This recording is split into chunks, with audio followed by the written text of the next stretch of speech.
Hello? Someone's watching me.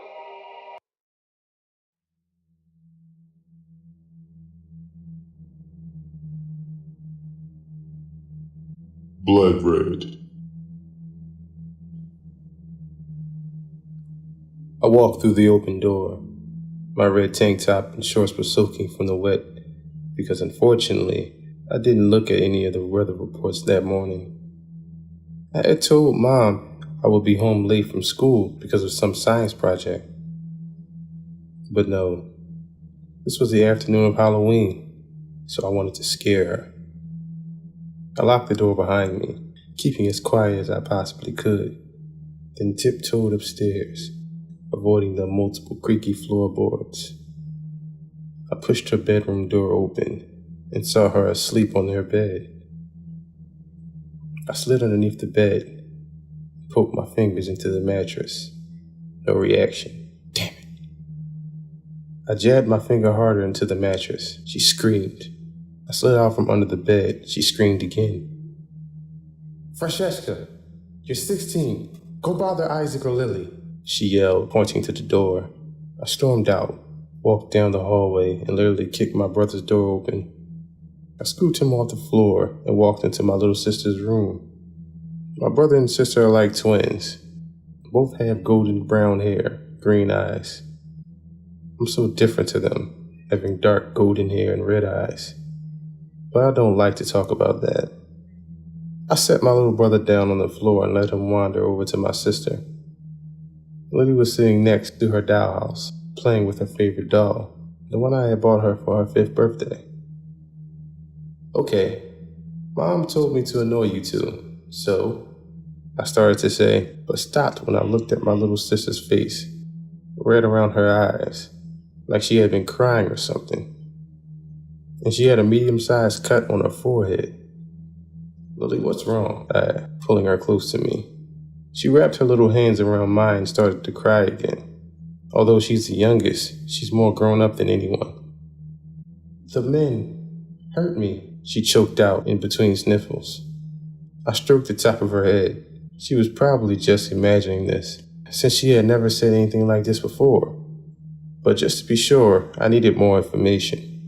When do these men come? What does he do? Do you know what he looks like? I questioned, getting more and more worried. They didn't answer me. Isaac put his arm around her and whispered something into her ear that made her jump up and run into the closet, sobbing her little heart out. Isaac, what did you say to her? I screamed at him and regretted it when he started to cry.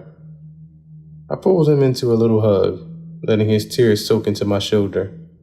I only asked her if he would be coming for us, and they probably are, he sobbed, clinging tightly to me. This was when I started to freak out. That's okay, honey, but what are we going to do? We don't have any proof that these men are coming. The police would never believe us, I said, nearly crying myself, but I knew better than to cry. It would have just upset them more. Can't you save us? Do archery? Kickboxing? Can you fight? Lily cried from inside the closet. I was about to get her out when I heard a scream, my mother's scream.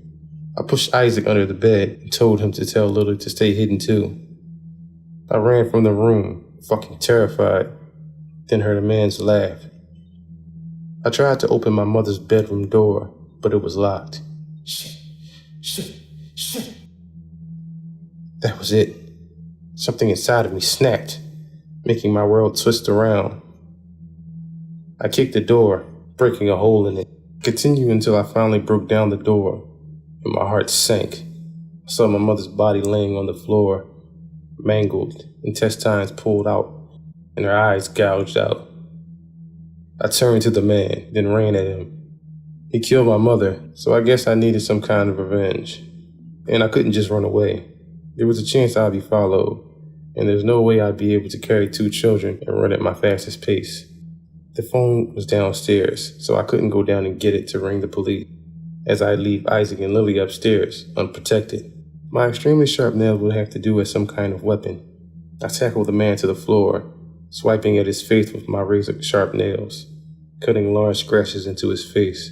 The man was struggling under me, but somehow I managed to keep him still while I slashed at his face, his blood splattering on my hands, nails, and part of my tank top. I stabbed my claws right into his neck. Tell me what it's like up there in heaven. I giggled,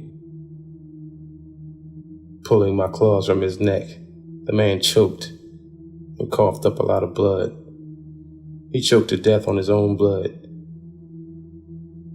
I got off him and kicked his dead body. I guess I'm not as normal as other girls. 2-centimeter long nails, red eyes, sharp pointy teeth.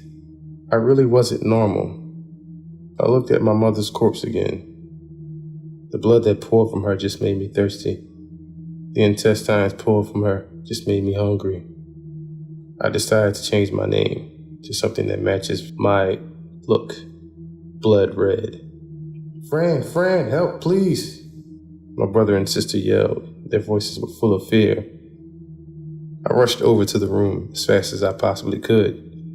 I arrived just in time to see little Lily have a knife inserted deep into her tiny stomach.